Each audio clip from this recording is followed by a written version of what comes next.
Good evening, everyone, and welcome to This Woman's Words Presents Literacy in Alamance County, a virtual panel. I'm ecstatic to have several people with me today who are some of the experts on literacy for adults and children in Alamance County, and I will have them introduce themselves. So let's start with Lexy Roberts and Lucia from Alamance Achieves. Good afternoon, everybody. My name is Lexy Roberts. Like mentioned, I work with Alamance Achieves as the Community Engagement Manager. I'm joined by my colleague, Lucia, who will introduce herself in a second, but I'm just going to give a brief overview of Alamance Achieves.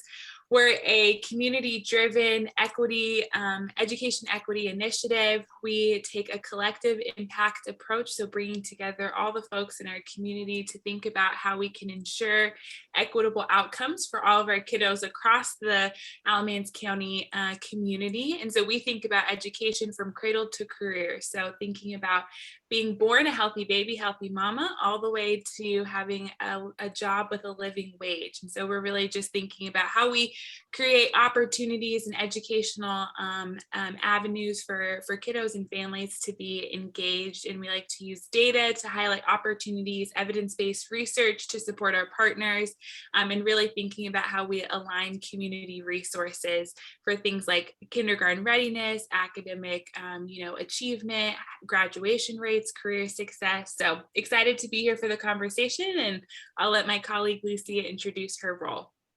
Hi y'all, it's nice to be here with you in this evening. I'm Lucia Lozano. I'm the Elon Year of Service Graduate Fellow with Alamance Achieves. And yeah, I'm very happy to join you all tonight. Next up, we have Jennifer Mock and Sabrina Otero. You go ahead, Sabrina. Okay. Hi, I'm Sabrina Otero from Academic and Career Readiness at Alamance Community College. I coordinate the adult basic education and high school equivalency courses, and I'm here with my director, Jen Mock. We focus on all aspects of literacy, from adult basic education courses to preparatory classes for our high school equivalencies, such as the GED or HiSET. We also have English language acquisition courses for those interested in learning the English language. We have an adult high school program, transitional programs if you're looking to build up those literacy skills to be prepared for college readiness, as well as some really cool IELCE and IET programs, which are integrated training models to be dual enrolled, whether you're seeking citizenship, which we also offer those courses, as well as your adult basic education while getting a career-minded certification. So that's my elevator pitch of what we do. And we are 100% free. So if anybody's interested in more information afterwards, I would love to share more. And I'm Jennifer Mock, and I'm the Director of Academic and Career Readiness at Alamance Community College. Sabrina did an amazing job. She stole my punchline that, because a lot of people still do not know that our literacy programs are free. So we feel like that's a really important message to get out to the community, that our programs are accessible and you can't get better than free, right? Of course, I would argue that nothing is really for free because it does take your time and your commitment, but I'm excited to be here to talk about literacy. Ericka Johnson. Hi, good evening. I'm Ericka Johnson. I've been within the Alamance-Burlington school system for 14 years now. I recently came out of the classroom. It is a passion of mine to make sure that our students see reflections of themselves in literacy. So that's a huge passion of mine, and I've been working for a while to help get that within our district and within our classrooms. Ericka Hill. Hello, everyone. My name is Ericka Hill, and I am the branch manager for the May Memorial Library in Burlington. And today I will be representing the entire Alamance County Public Library system. I won't go into all of what we do because that will come further in the discussion, but we do partner with a lot of you guys to just kind of meet the needs of the community through engaging programming and initiatives. but we'll talk more about it. I'm super excited to be here with everyone to talk about literacy in Alamance County. Davina Woods. Hi, everyone. My name is Davina Woods. I am the owner and administrator of Genesis Child Development Center. We are early education center here in Alamance County. Genesis actually focuses on infants and toddlers. We do have a fundamental kind of basis of language and literacy. And for over 15 years, I was the administrator for Acpl Christian Academy, which is our preschool, serving ages 3 to 5, and also our North Carolina pre-kindergarten programs. And so we're excited to be a part of this Woman's Word, Literacy in Alamance. Thanks. And last but certainly not least, Adrian Barr. Hello, everyone. My name is Adrian Barr, and I am the owner and CEO, which sounds very weird to say out loud, of Ellena and Gean Books. We are a children's book publishing company geared towards closing the gap in the diversity gap, publishing books that feature main characters of color, them being the center, which of course representation is very important to us. Also partnering with some of our community partners who are here on the call, including This Woman's Words and Alamance Achieves, to do a bunch of things within the community, kind of like silently yet under the radar. But, yeah. Silently yet now broadcasted on Facebook, just so y'all know. And for those who don't know, although I think many of you know me because you're probably watching from my Facebook Live, I am Sharia Burnett. I am a lifelong resident of Alamance County, born and raised in Graham, North Carolina. And if you know me, you know that words and literacy have always been important to me, vital to me. And I really wanted to have this conversation because I currently work as the director of rapid rehousing for Alamance County and several of our neighboring counties. And we noticed a trend of concerns about literacy with our adult clients, as well as with their children. And because they are part of a transient population going through things like homelessness, evictions, we wanted to kind of learn more about what resources existed that we could share with our families and kind of help them with on the backside of getting them housed, then also give them some wraparound services to help them improve their literacy and or connect them to community agencies that could help them prepare their children for school. So that is the reason for the brainchild that is this event. And my hope is that we have a very honest and candid discussion, but also one that is very helpful and action oriented. And with that being said, I am going to share my screen and talk a little bit about literacy and provide somewhat of a global context for what we will be discussing today. So literacy is defined technically as the ability to read and write. It is also having competence or knowledge in a specified area. According to experts who are doing a lot of research in the state of North Carolina and globally about literacy, and one of those being Michelle Gaddy, literacy is more than technical reading, writing, and counting skills, but is understood as a means of identification, understanding, interpretation, creation, and communication in an increasingly digital, text-mediated, information-rich, and fast-changing world. And I think now is a wonderful time to talk about the role that literacy plays when we're talking about technology. And so as we become a more technologically driven society, literacy becomes even more vital in a different way.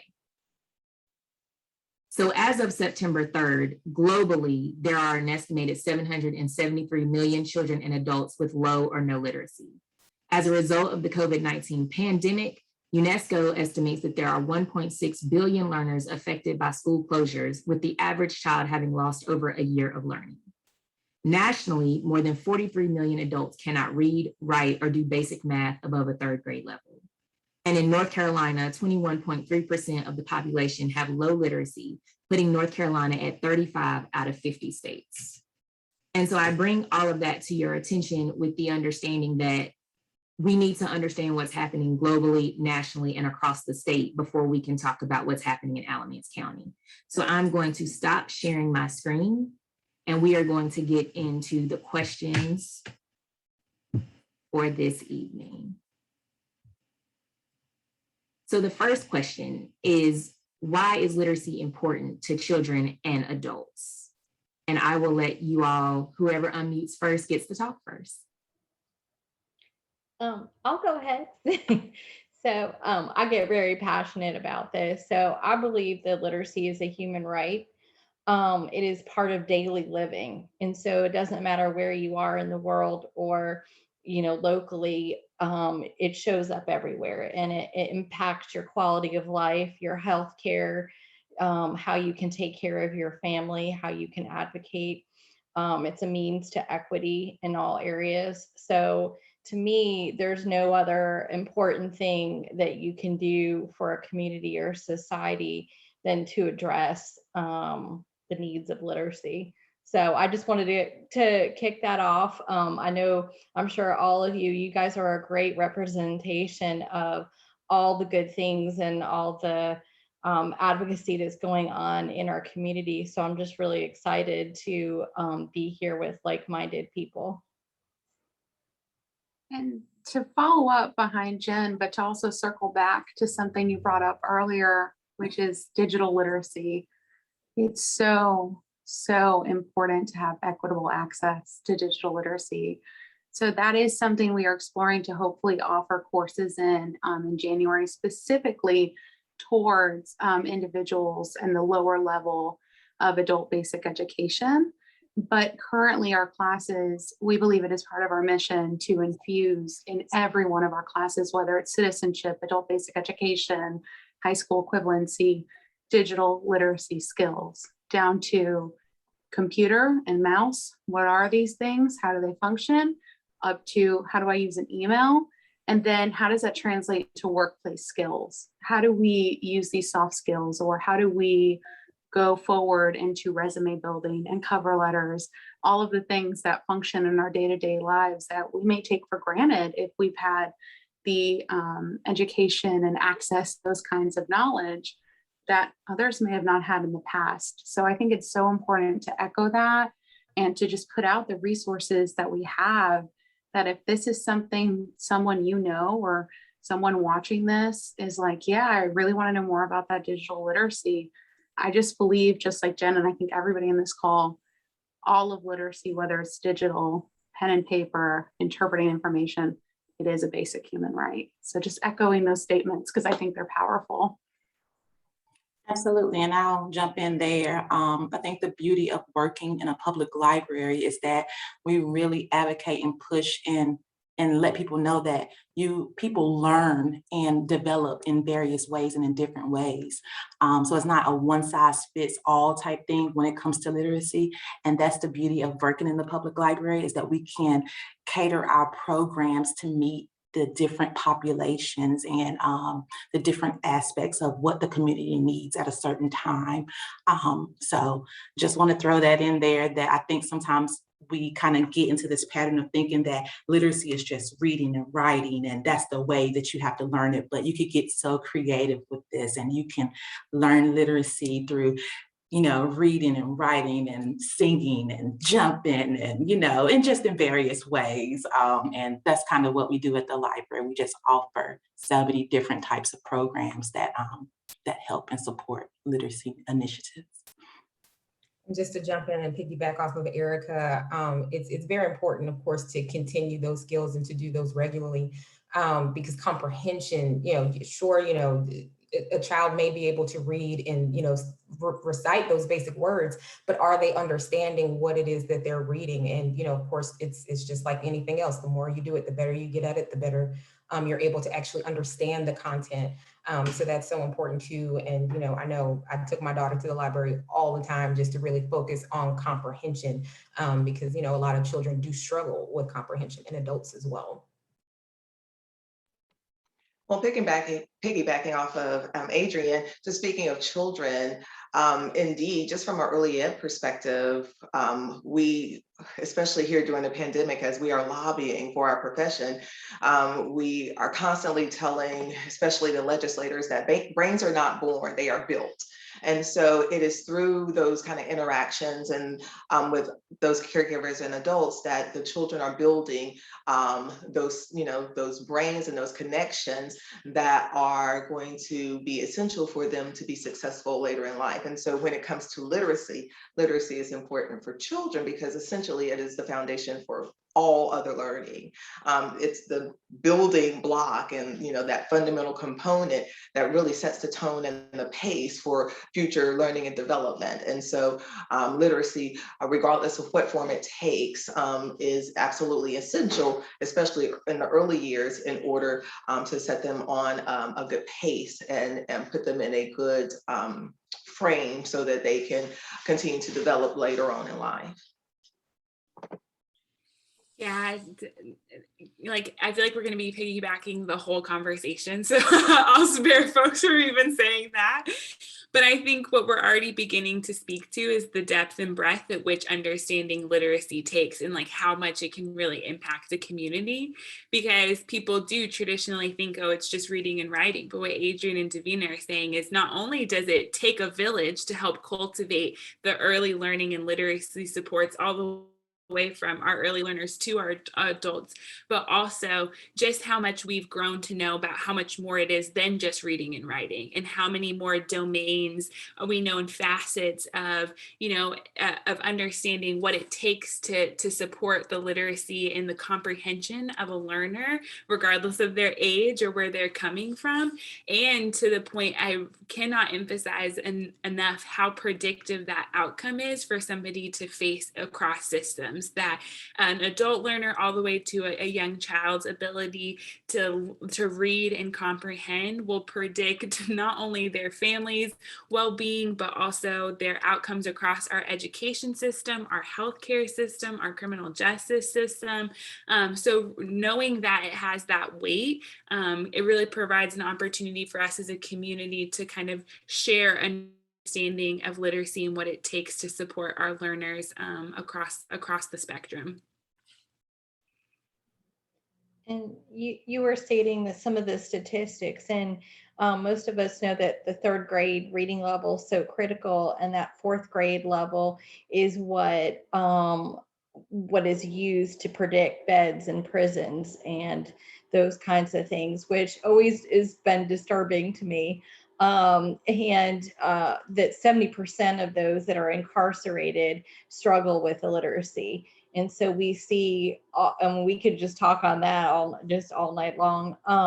But it is very, when you talk about predictors, also one of my favorite books is Half the Sky by Nicholas Kristof, and it talks about women around the world that actually moms and women are the biggest predictors in their homes with children and literacy too. And so there's just a lot of things to pay attention to. One of the things that I feel that I know that I have been blessed with are parents who made reading fun, who made it an experience. And that's not the case for most people. And so, even as someone who strongly believes in adult literacy, I know that it's a family issue. If you don't have one, you can't have one without the other. You can't have a child going home to try to read without a parent who can support them, nor can you have parents who that they can't support their kids. And so the more and more we integrate things and we uncover and see some of the holistic ways that we can do things, that to me is encouraging, because some of the statistics are pretty dark, right? So. And Ericka Johnson, I think you were jumping in. Just everyone's pretty much said everything, but would like to add, like, literacy it can be a form of expression as well. So like with the reading and the writing piece, it can become a form of expression. Just add that. Ericka, I can't help but even pick up on it, because even, we have this conversation at Alamance-Burlington all the time, is that it's an opportunity for identity development, right? And this is why we see it as so vital. And, you even mentioned it about getting books and opportunities that when families and kiddos are engaging in this process, that they're seeing content that represents their stories and their narratives, because that's also part of the socialization that's shaping their early learning. So even you saying that, I was like, oh, I can't help but say something, because it really does. It is that form of expression, and it's bringing into life. We think sometimes that the classroom is only in the four walls, but it really does kind of open up the depth and breadth of the ways we can engage in that. And I think, both Ericka and Ericka were mentioning that the ways in which we can be singing that, we can be telling our stories, is also us acting in that literacy. And I think sometimes we can get so formal in the classroom and the practicality of the measures and the metrics and the assessment tools, but also there's this piece of it. And that's why Alamance we really invest in buying Black and Brown narratives and stories and books, because we want to make sure that when we are going out into community advocating for that, that the resources reflect the communities that we're providing the resources to. So I help but jump on that because it's so important. I knew that Lexy wasn't done. I felt it in her spirit that she was coming with some more. And so I just want to build on 2 points that you all made. So Jennifer, I think that you made an excellent point about how you have to have both. And so where you have a parent who struggles with literacy and with comprehension, we sometimes make assumptions. Our school systems, our schools generally kind of make assumptions that everybody has kind of this nuclear family at home where somebody is helping them read. And we don't think about the fact that we have children who are going home because they stay with grandparents, and those grandparents didn't go past a certain grade in school because of whatever their family obligations were, right? So the education that my grandfather had looks very different from the education that I have. And I think that we can't assume that every household is going to be the same. And I think that sometimes what I struggle with as a former social worker for child welfare is recognizing where those parents have been honest with me about their struggles with literacy, but maybe haven't been honest with the school system, because sometimes literacy can be a topic that makes them feel like they're being looked down upon, which is also why they sometimes don't ask for help about it, right? And I think that for me, it was hard to know how to have those conversations with them about, but we have to get your baby some help because you're not in the position to help them. And I think that was a powerful thing because they also wanted to be in a better position. So then I felt like they were more prone to pursue literacy endeavors for themselves, also for their kids. And the other point that was made, I think also was made by Jennifer, about people that are incarcerated and what those statistics look like. And I think that where we often do a disservice to those people who may have been incarcerated is that we forget that data is still true of them when they get out. And so we've taken a lot of programs out of prisons that helped with things like literacy and education. And now we're asking people on parole to get certain types of jobs and to do certain things, but we haven't given them the skill set to do that. And so I definitely wanted to speak to that, because not just while they're incarcerated, but even after they're released, literacy is still a concern for them. So with that being said, I'm going to move on to the next question. And I'm going to say this, social workers do not do math. So I'm going to ask this question, but then I'm going to ask you to explain your answers so that we're all on the same page. So the question is, what data do you have about literacy rates in Alamance County for children and adults? And what does this data mean? So talk numbers to me, but then let's also have a community conversation about what those numbers say about our county.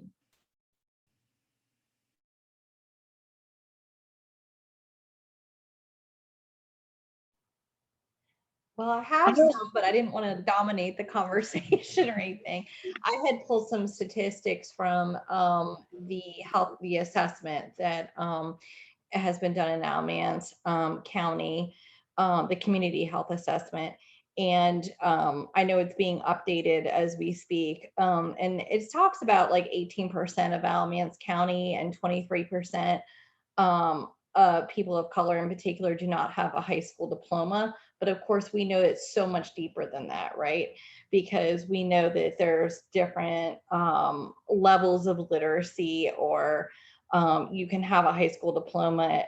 We've even seen, we had a class at the library, we had someone, there's all kinds of circumstances where she had an accident, like a traumatic brain injury, had a master's degree, had to learn to read again. I mean, there's just so many variances of stories, but to me, what that means is, one, that's just the tip of the iceberg.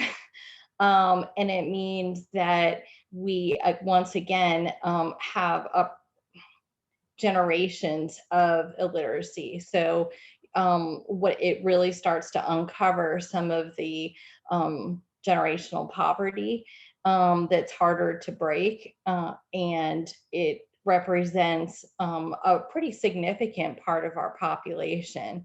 I would say Alamance County is about, when I look at national statistics, in adult education, pro-literacy and COAB are two go-to kind of organizations for statistics, and the national average is about that.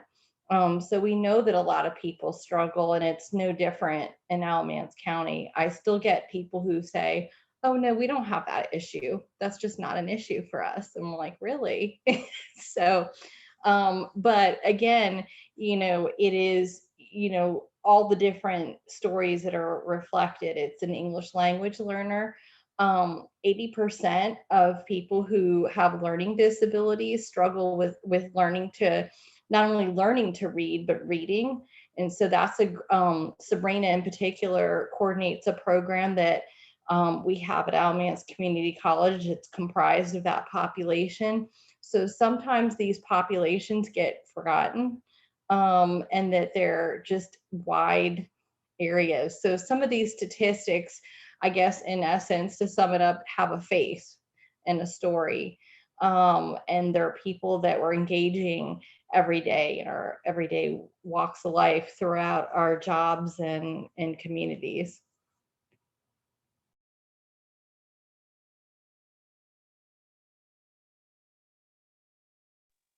I don't have numbers or data, but something that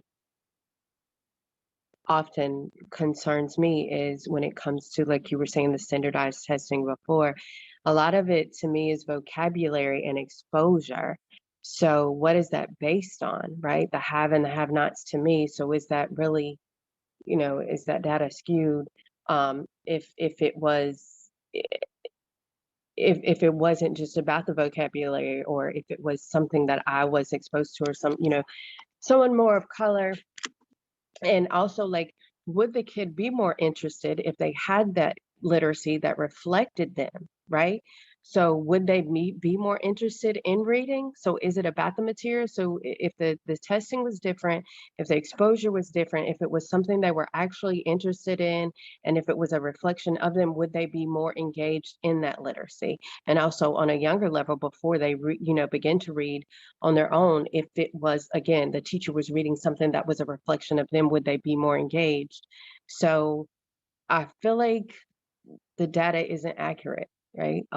So I think when it comes down to those standardized testing, a lot of it is vocabulary, and then what vocabulary have they been exposed to? And again, it's reflection. Would our children be more interested if it was something they were interested in? Let's think about males. And then if it was a reflection of them. Also, may not be popular, and I could get a lot of backlash when it comes to the education field. Like, I just feel like our expectations for kindergarten babies to be reading by the time they get to first grade is the issue for me, right? I think the enjoyment of reading and literacy has to come back instead of the push so hard first. I think that enjoyment of reading needs to come back. Ooh, oh, okay. So I was about to jump out of my skin. Oh my gosh, I work with children, so you guys have to forgive me. Ericka, when Ericka was talking, literally, yeah, my synapses were firing. And so when she was talking about language and exposure and, the things that children are exposed to in regard to language in households, that is literally my passion. That is why Genesis is focused on language and literacy, because, especially in early education, because indeed, when I was working on my master's degree, I came across a research study. It was dated, however, the data was still relevant, and it was called the 30 million word gap.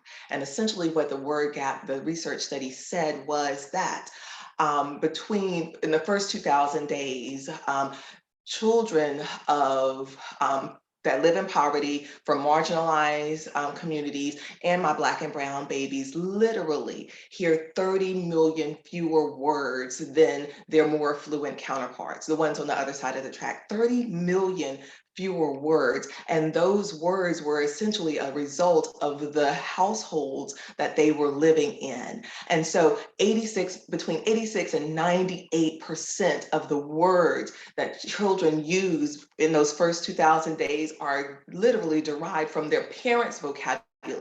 So if they are not exposed to vast vocabularies, if they are not exposed to different genres of literature, if they're not exposed to more vast language, then that is what they repeat. And so not only were the words essentially identical to what their parents were giving them, but it's essentially the conversations and the numbers of words utilized and the way in which they use them, they were essentially the same. And so just as Ericka was saying, it is when you go down the pike and you start looking at testing and they're not understanding the vocabulary words, it started even earlier in infancy when as a matter of the words that they were exposed to. And of those 30 million fewer words that they heard, the words that my Black and brown babies were hearing were mostly directives. Stop, sit down, be quiet. And so can you imagine just from the beginning stages of when we talk about literacy, when we talk about language development, and then you put them in kindergarten and you put them in, a standard classroom and you expect them to excel. So yeah, Ericka, yeah, you hit home there. So that's my soapbox.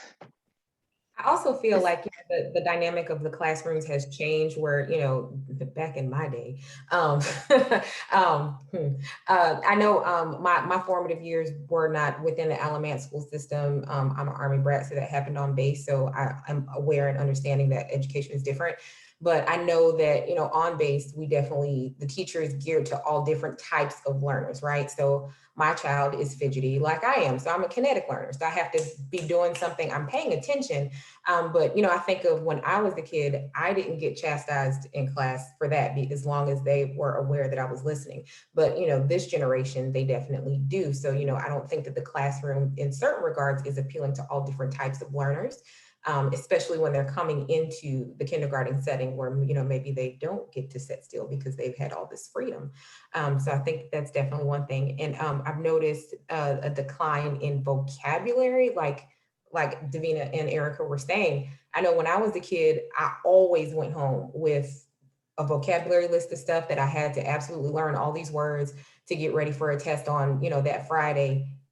My daughter is 14. I've only seen that 2 years out of her school career here in Alamance County. And which of course, the curriculum does affect, the amount of words that our children learn too.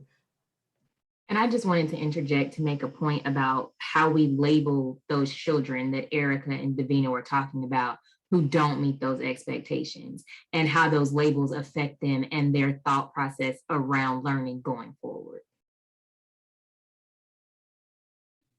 Yeah, this is why the conversation around data and literacy, it's a tough one because you also have to ask, when are we starting to really measure this? Because a lot of people in education research would say third grade's, you're too late now, right? Like if you're coming back with those scores, then to your point, we're already labeling them and tracking them we know what classrooms they're going to be. And that's why we can walk down our halls now in our schools and based on the student demographic, I could tell you if it's an AIG and honors AP class. And I could literally look across the hall and I could tell you if it's a special education class. Just based off of the demographics. So, because that goes to when we get to third grade reading, we're talking about, to Davina's point, kindergarten readiness. Well, we could talk about even before that, what's happening at home. So that's why the metrics and, to Ericka's point, the standardizations are always changing. What the assessment tools and the metrics at which they even gauge adequate literacy, at the end of the day, the way I see it is we can see the outcomes of our community. We're not thriving. We're not there. I could tell you the numbers and it gets confusing, right? Because I could tell you, ABSS actually has better EOG scores than the statewide. but does that tell the full picture of what's going on? You know, we could put the asterisks of, well, we can't really look at data from last year because of virtual learning. We don't really know what happened, but what are we not telling in that piece? You know, what I see is, are our literacy rates 100% in the school system? Now that we got some work to do. And until it's there, are there gaps? Can we really begin the conversation of that it's not just gaps between our Black, our Hispanic and Latinx, or our Native and Indigenous? It's not just gaps, these are chasms.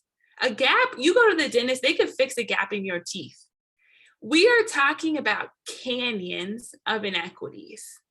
We need to think critically about, I don't just want our Black and brown children to be reading the same on par as their white counterparts. I want all of the students in the classroom to be reading, you know, at 100% when, you know, and feel prepared and adequate, whatever that looks like. So I think that's where, you know, we could run the numbers. I could tell you all day, and we know which schools are thriving and not thriving. But when we start to dig too deep, we build these narratives of, oh, it's just that, oh, we know about that. Oh, we know about that community. Oh, it's just, and we become complacent with these numbers because we can't interpret them.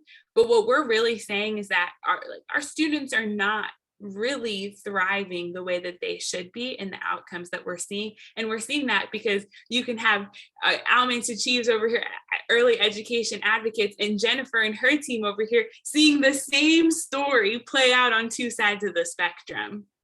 So the fact that we can even say that tells us something beyond what any data point can tell us. Because there's so many asterisks to that, and somebody's always dictating, oh no, this is the metric for success or this. But if you wanted the numbers, I could get you the numbers, but they don't look great. I'll tell you that first. Yeah. And I just want to piggyback a little bit because I do have a kindergartner, it's been an experience thus far, but something that I think, I don't know if it falls in the lines of data, but again, it's some things that you guys have already said, but also looking at the instructors. I think it was Ericka who talked about it and about representation. It's important for these babies of color to have someone who's teaching them, who look like them, who have those lived experience, who can relate to them and understand kind of, you know, what they deal with in their day-to-day lives. Not to say everybody's story is the same for people of color, but I think it's super important. And my baby's teacher, she is a person of color. And I was so thrilled by that. And mind you, he doesn't go to Alamance Public School. He goes to Orange County. It's kind of weird. We live on the border of Alamance and Orange. But I think as far as data and things of that nature, we definitely have to pay attention to that, like the data for the instructors as well. So who are teaching our babies and things of that nature. I'd like to piggyback off of that as well, but kind of outside of my role, just Sabrina the human being. I'm a transplant from Miami, Florida. I'm Cuban. So in Miami, almost all my teachers were Cuban. And then we moved here when I was 10. And I don't think I saw any people of color or anyone that looked like me once we moved here. Maybe I could probably name one, and it was a substitute teacher, if I really dig deep in my head. So I do think it was kind of jarring for me to come from a place that was almost like a lot of people look the same. They have similar culture values to me, and then almost Southern shock in a way. But I can say from my own personal experience, it is such a difference when somebody can know, like, if you come from a collectivist culture or if you have these similar values versus, oh, my teacher looks like everyone else and knows all these things they're talking about, and I'm the odd person out here. So I just really wanted to speak to that and just also say, I hear that, see that, and I feel that. Something that definitely comes to mind when in that point about representation in teachers, I think, literacy rates is also about how are we supporting teachers, and if we do want teachers that represent their students and teachers of color, teachers of all kinds of backgrounds, it's not just getting them in the school system, because we see so many teachers that are there and maybe they're the rock of that school, or they're the one blank teacher of that school. And that amount of burden is something that we should not expect of all of our teachers or of any human being, really. So I think part of the literacy conversation has to be, we have to cultivate environments where teachers of color, teachers of marginalized backgrounds, of all kinds of identities, are able to work in a healthy environment that doesn't ask them to go beyond their role and to put themselves as like the sole support system of all Black students or of all Hispanic and Latinx students. Like, we have to build better systems where those teachers aren't completely burnt out and feel like they have the weight of the school system in their shoulders.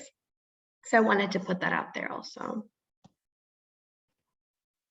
I think that's an excellent point. And I don't think that we often think about it in reverse and how that could affect that teacher, and then make that teacher maybe not their best self in the learning environment for those students that look like that teacher. And then it's like it has the opposite effect, right? Where now this person who looks like you is not what you expected, and you don't have that comforting or similar viewpoint. There's now a question about whether you all value the same thing. So I do think that's a very important point.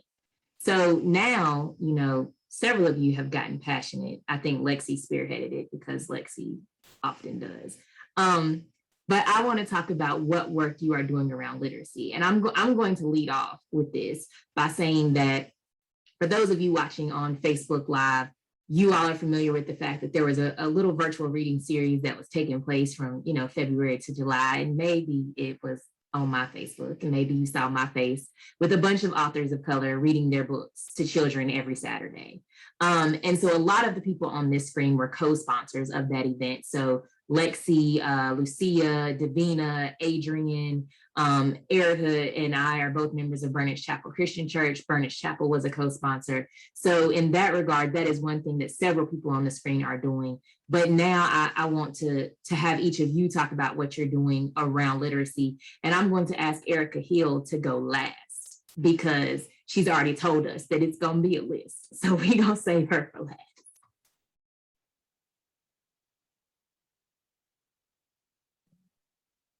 Then, so at Alamance Achieves, we have invested in a few evidence-based initiatives. So one thing that we have began investing in this summer is called Book Nook. Book Nook is an online platform and reading resource where kids are paired with either a one-on-one reading guide virtually or in smaller groups. And they have materials for reading from K through 8th grade. And this is a wonderful program we've piloted in Burlington Housing Authority, the Dream Center, a couple other locations in community, and hopefully trying to expand that. In the summers, we started with summer programs, and now we're offering this for after-school programs in different community sites. But what we love about this program and why we decided to invest in it was definitely because this program collects data on the progress of students. So when a student begins to use the program, they're leveled to see what reading grade they're in. Not the grade that they're in, but which reading level. And we can track a student's progress over time as they complete more of these lessons. And then we can also collectively look at this data from, for example, the site at the Dream Center where they're using this program, or a different site. So we really value being able to see this data and see, is this working? Are students really progressing? And can we say that we're investing in something that we see, you know, evidence and you know, success in getting our literacy rates, you know, working on those reading levels. So that is one thing that we are working on, and we are also able to kind of extract that data and look at the reports and, you know, measure, is there value to this investment? So this is targeted towards kids, and we have kind of like a complementary initiative that we're also investing in. It's called Ready for K, and this is to help parents. So as we were saying earlier, I think Jennifer, you mentioned, this is a family affair. This isn't solely kids or solely adults, or we need to involve everybody when it comes to engaging in literacy development. So Ready for K is also an evidence-based family engagement program. So this is free, and it is a texting service. So a parent signs up, basically their name, they say the age of their kids. And so through this texting service, they get weekly tips facts, and just all kinds of information about education and learning, how to improve literacy. You can also tailor messages to parents depending on their location to share community resources. And we really love this program because it really looks at the child and the family from a holistic standpoint. We believe that this is a very worthwhile investment because as it is trauma informed, the way that it communicates these messages is always putting resources out there, and it's also very accessible. It's offered in several languages.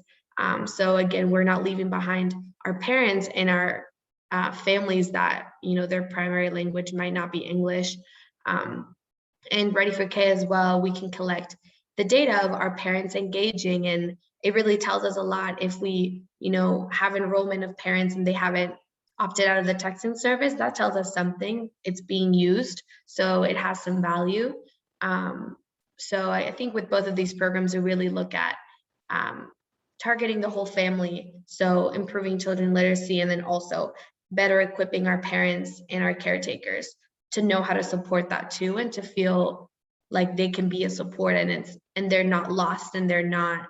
I think you made a really good point, Sharia, about kind of that shame that parents are placed with sometimes if they don't have the tools or the personal resources to do this. So I like Ready for K for that too, because I think it's important for parents to feel like they're prepared, or they're going to have the resources, and they're not shamed because they might not have them at a specific time. And I will interject just to say that there will be a PowerPoint shared after this video that will have several of these resources listed. So if you're trying to take notes at home and you're struggling with keeping up, just know that I have something coming for you. It's not a handout because this isn't a classroom, but it is a PowerPoint, and hopefully it will provide you with a lot of the information that will be beneficial for you, specifically in Alamance County. Yeah, before we jump off, I just want to piggyback on what Lucia is saying, because we think that Ready for K really empowers parents. Because sometimes circumstantially can be that a parent is struggling with their own literacy and can't support. And sometimes parents think that they're supporting their kids' learning. They just don't know that it's about alphabet knowledge, that it's about all of these jargony terms that are used in assessments. So I think that's the thing that we really love about Ready for K, that our parents love, is that it starts to align that, hey, here's an opportunity to demonstrate two-step instruction for your little one. Here's an opportunity, and it kind of bridges the real life with kind of the academic domains that we understand under literacy, and then the evidence base of it being able to support Head Start curriculum, Title I standards, that we feel like that also provides community partners a way to begin to align and share data. Because sometimes we're not using the same metrics for that or sharing that insight. So what we're talking about in our after school programs, we can begin to share with the school system and say, here's what we're really offering around whole children. So we're excited to offer that in community. Besides, the adult literacy work that we do every day, a couple projects came to mind. One, some of you are familiar with Mother Reads. And so there's a whole bunch of collaborators. We have classes at the Dream Center. And so with the help of Impact Alamance, we're finally going to be able to, I say finally because of COVID kind of slow things down, engage with that program, which has got books that are culturally appropriate. And I think it's really neat when the parent gets to give the child the book, that is something that comes directly from them. Also, some of the work that we do is with Elon University. And so I'm going to let Sabrina tell you about a cool project we did where we paired our adult literacy students with a class at Elon, and they each had to write each other's stories, because again, literacy is living experience. But one thing I wanted to throw out, because a big theme tonight, and we know this both in life and in text, that representation's important. If I had another 24 hours in the day, there is a really cool program, I don't know if you've heard of it, called Barbershop Books.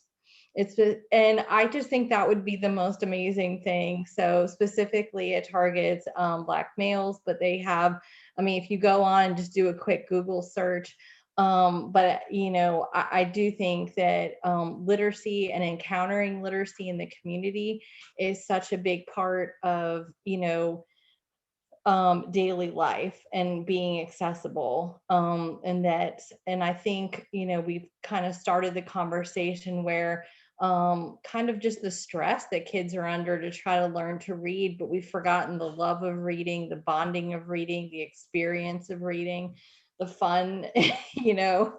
But anyway, I'll just hand it over to Sabrina to kind of talk about some of the literacy things that we're doing. Our main goal is to send people out in the world when we do some mentoring with some of our elementary school teachers to remind them of who's at home, right? They're teaching, they're spending their time with kids, but who's at home and what does that look like? So Sabrina. Hello. Yeah, I mean, I think Jen hit the nail on the head with some of the stuff that we're doing around literacy outside of the work that we do within literacy each and every day. So of course we have our courses like we kind of talked about earlier, whether it's the digital literacy or ABE courses or any of our courses. But the project that she was mentioning was a really, really cool experience. It actually was happening when I first got hired on. So I got to see kind of the ins and outs of it. And within our GED HiSET prep classes, or what we call high school equivalency classes, and I believe an ESL class or an English language acquisition class, students were paired with Elon University students, and they were kind of interviewing each other. So it was a really cool dialogue where they got to be like, tell me a little bit about yourself. Tell me your story. Tell me about what made you come here? What have you gone through in life? And they both had to write down what the other heard the other one say. And I think they met quite a few times to build rapport, continue sharing, and then they would work on drafts. And then finally, on the final night, there was a really fun party. This is pre-COVID, of course, in which everybody has a story poster, and it would have a student's image, and it would share their story from the words of the Elon or vice versa, HSE student or ESL student. And it was really beautiful because you saw connections being formed, and you also saw shared experiences that, let's be honest, I think there's a lot of preconceived notions when you hear the words GED or secondary school. Like there's notions, but then I think, to be fair, you hear or feel some notions when you hear Elon student, right? So I think it was a great experience to have a bridge there and really foster not only collaboration, but growth and journey, and just seeing really, really cool work come together. I just echo Jen with the Mother Reads project. This is going to be my first time getting to be a part of that. And so I'm really excited from the trainings that we've had. And I'm really, really pumped to get into the classrooms and see the students get to interact with the materials and to be able to share it with their own children, or if they're not parents themselves, gifting it to a child that needs something to them. I just think it's really great. So in essence, we're doing some cool stuff around literacy. I look forward to growing more, and I'm excited to hopefully in the future collaborate with people on the call if we're not collaborating already, and just to get the word out into the community. I'm so glad that we've had this opportunity. I will say I haven't done anything in a while. I've had a life altering situation, so I'm looking to get back out there. I'm grateful to Ms. Ferrer allowed me to sit in on this. But I know someone mentioned something about barbershops. So in the years ago, in the past, I had donated books to barbershops to try to get things like that off the ground. I in the classroom, when I was in the classroom, I did book clubs with authors of color. Jason Reynolds, who happens to be the young adult ambassador right now, he's wonderful. So I have a book club that I've done with with his track series. Is wonderful. So, and I've done a racial equity and education workshop for our district and our teacher organization to try to bring about issues like this and educate educators, right? And so I recently just helped write a proposal to our school board in our district, and we proposed that about 3 weeks ago. We had a call to try to implement things like that within our district because there's so much work to do. So as Sabrina just mentioned, I am looking, to get back out there and address this. So I'd love to partner with anyone on this call and help get the work done. I know my focus has been on closing the representation gap. So last year I was very, very active before my main job got very, very busy with doing in classroom readings. And I do not charge for those because I always make an event. If I have my wings available, have all my little butterfly wings, I have my butterflies in my hair to really make it an experience. That way, little brown children can, see that, hey, this is pretty cool. There's a Black author coming to my school reading me a book that features all Black characters with a variety of different hairstyles, not really in a bucket. And I didn't, to be completely transparent, you don't know until you see the numbers on certain things. Things just don't start to click. So my publisher, Audrey Hines, she shared with me a graphic with a bunch of numbers, and I did get the updated numbers. So in regards to children's books, this study was done by the Cooperative Children's Book Center. So 41.8% of main characters in children's books is white. 29.2% is animal or other. So that would include like your monsters, dinosaurs, things of that nature. 11.9% are Black or African. 1% are Native or First Nations. 5.3% is Latinx.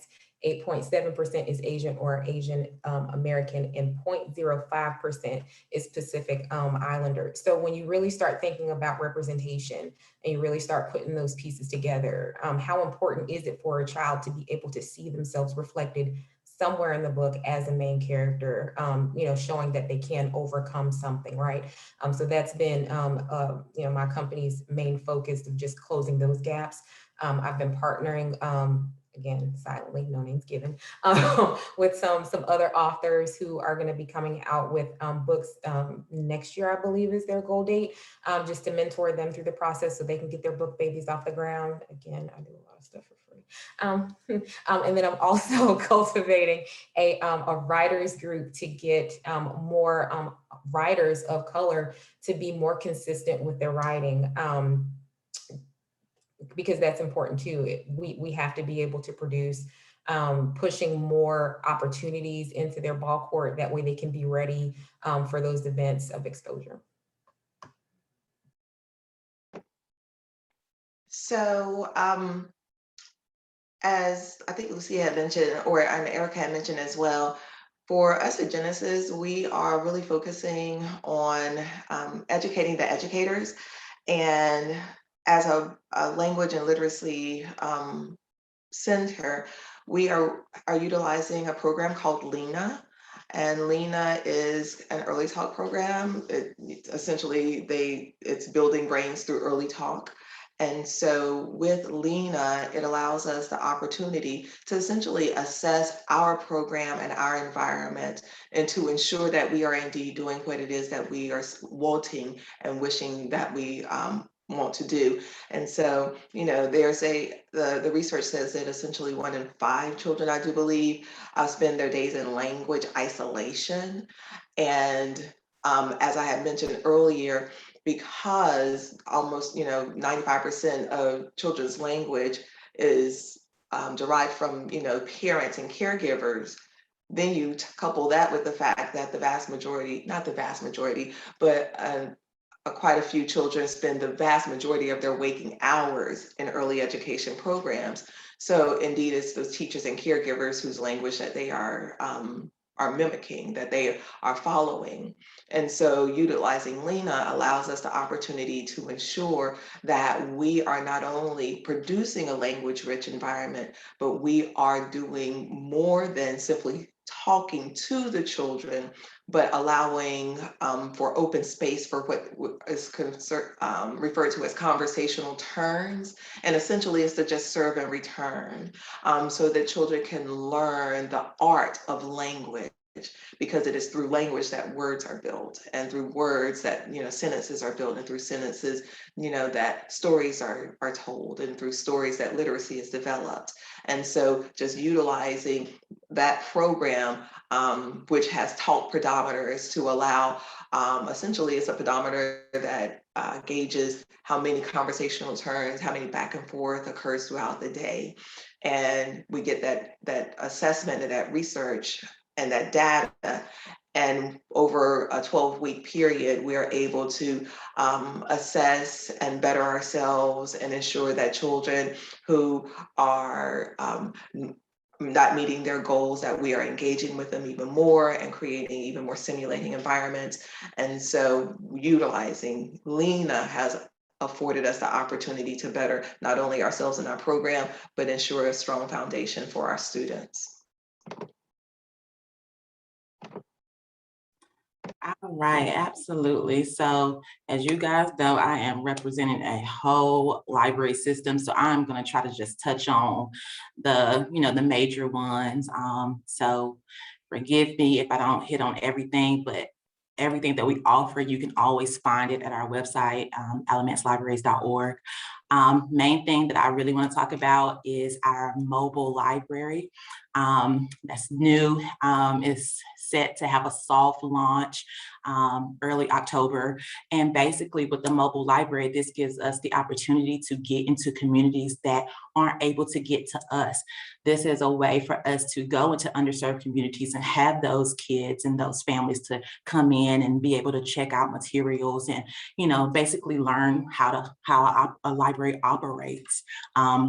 With the mobile library, we'll be able to do programming. And we get to do the programming outside of those normal business hours when most families are busy. So now you can have it where parents can actually come in and sit with their child and do the story time, getting outside of that status quo of the people who come into the building to do story times are usually the stay-at-home moms and, the grandparents. This gives us the opportunity to actually have families build relationships through literacy at their convenience. Our mobile cafe during COVID, we're still in the pandemic, but when it first started, our mobile cafe, we went into underserved communities, and the mobile cafe gives families an opportunity for internet access. So we will sit the mobile cafe there. We will give kids snacks, they get free books, and they have the opportunity to use our internet. Story times, every child ready to read. So you're learning through singing, writing, playing, and reading, and dancing. We partner with a lot of your organizations with ACC, the GED, and the citizenship classes. And this is a new partnership with the state library. It's called the Homework Gap Program. And basically, I think it was Lucia who was talking about it. This is more of a family-oriented type program, and it's giving the parents the resources to help their child as they're going through school and helping them with homework and things of that nature. And lastly, we'll talk about the Acpl Connect. This is our partnership with Alamance County Public Schools, and it basically allows students to use their lunch numbers to check out materials, to use our online resources, and to use our computers. So it basically kind of cuts that barrier of them having to come in and create an account. They can just simply use their lunch number. And going into that, we also just became fine free. So that bridges a little gap there for the people who feel like, oh, I can't come into the library because I owe fines or I have a collection notice. That is no longer an issue if you don't accumulate fines anymore, so you can check out as much as you want. We do encourage you to bring our stuff back, but that as a barrier that we kind of wanted to get rid of and not scare people away from the library, but to encourage them to come back in.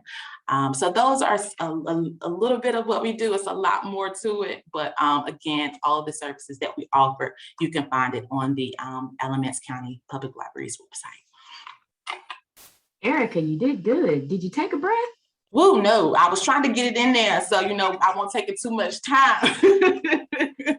I'm going to tell you all that I had lofty goals for this conversation. We were going to talk about House Bill 420 and the importance of having teachers, assistants, and support staff in the school system for elementary school kids, for small group learning. We were going to talk about all kinds of things.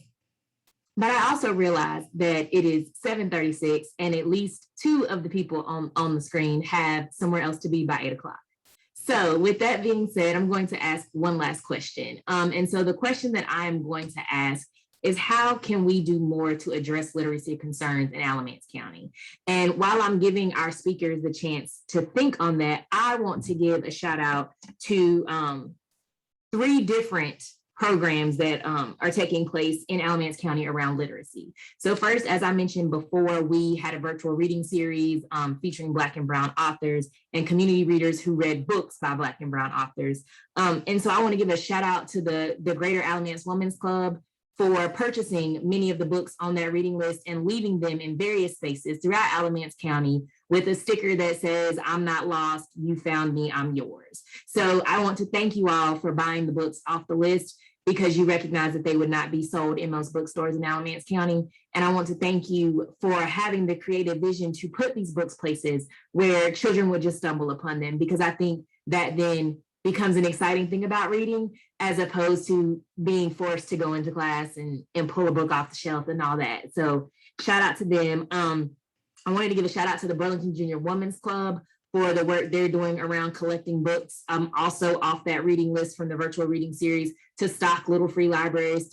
We have 3, the Burlington Junior Women's Club have 3 little free libraries in the county that we're responsible for. And so a special shout out to the great people at May Memorial Library and to Impact Alamance, who helped us get several of those libraries started, as well as the United Way of Alamance County. And the third project spins off from what I just said, which is Little Free Libraries. And I will provide information about that in the PowerPoint that I'll be sharing later with the link. But essentially, Little Free Libraries are a great way for you to bring literacy to neighborhoods that are not close to or nearby a library. And so depending on the demographic of the area where you would like the Little Free Library to go, you can pick the type of books to go in that Little Free Library. If you happen to put a Little Free Library in a place that is a food desert, there are also Little Free Libraries that serve as food pantries. So that is another way that you can help in your community.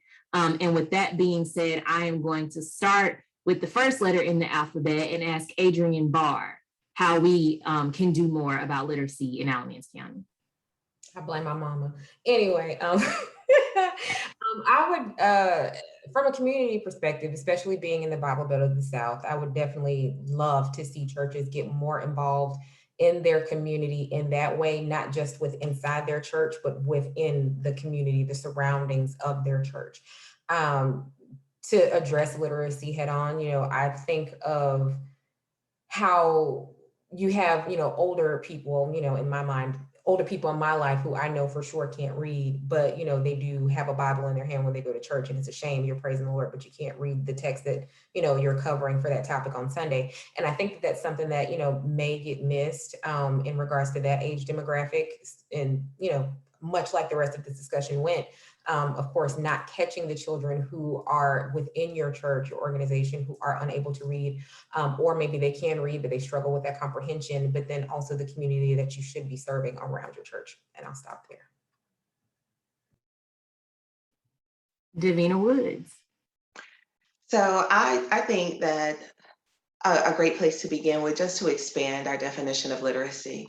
If we could expand our definition of literacy and kind of broaden our mind as to what that looks like and what that entails, I think people will be more receptive to all that can occur as one is looking to, reach a literate state. And so working from an early ed perspective that encompasses language and everything. And I would love for the community to not reach both spectrums, both my young babies and my older babies. And so if we could bridge the gap between the two, I think that would be a great place to start. Ericka Johnson. I guess mine would be just everyone taking on the role and hold themselves accountable and be responsible. So everyone played a role and did their part, even if it's a small role.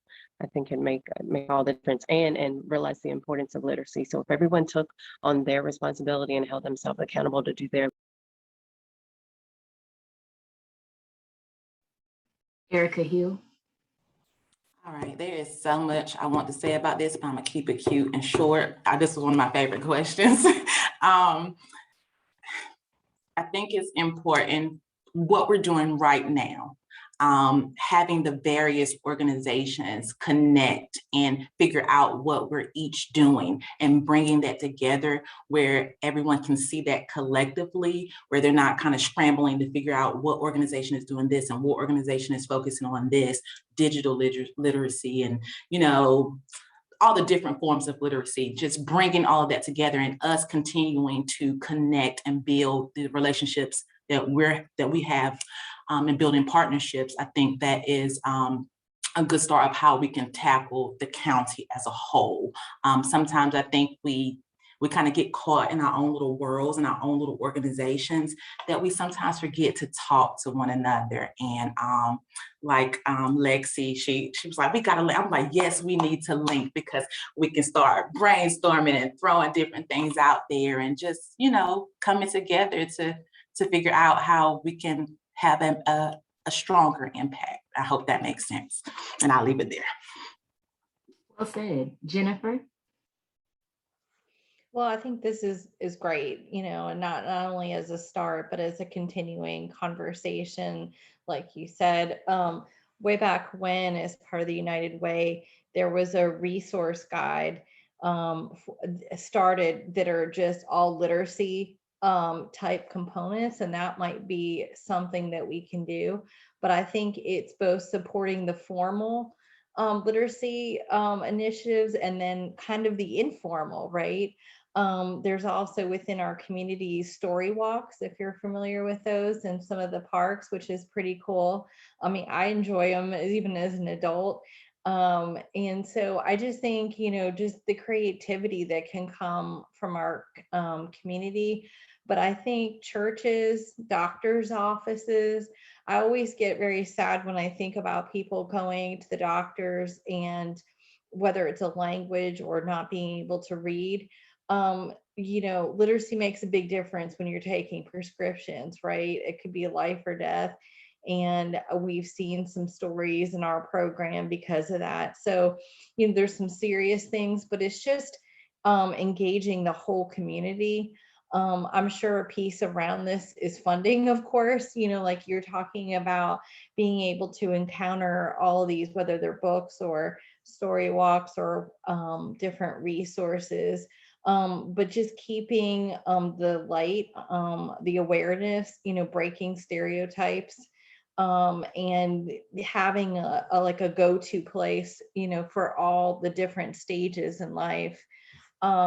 I did want to say, Adrienne, you had reminded me one of my most important moments as a literacy teacher was I had a woman who was in class. She was a non-reader. Her husband had passed away, and so she just simply couldn't read her bills. But one of her biggest goals was she went to a Woman of the Word Bible study, and she was so tired of everybody passing her up. And so her biggest goal was to be able to read scripture. And so, you talk about things that are life-giving. That's important because it's not just, of course, it's about the Bible, but also just about participating. And so for her, that was her literacy goal. Not everybody, is to get a high school diploma or to do this or that, but it's literacy is personal to each person. And so that's just a huge goal. And those are the stories that kind of carry us through that there is no, age that it's too late.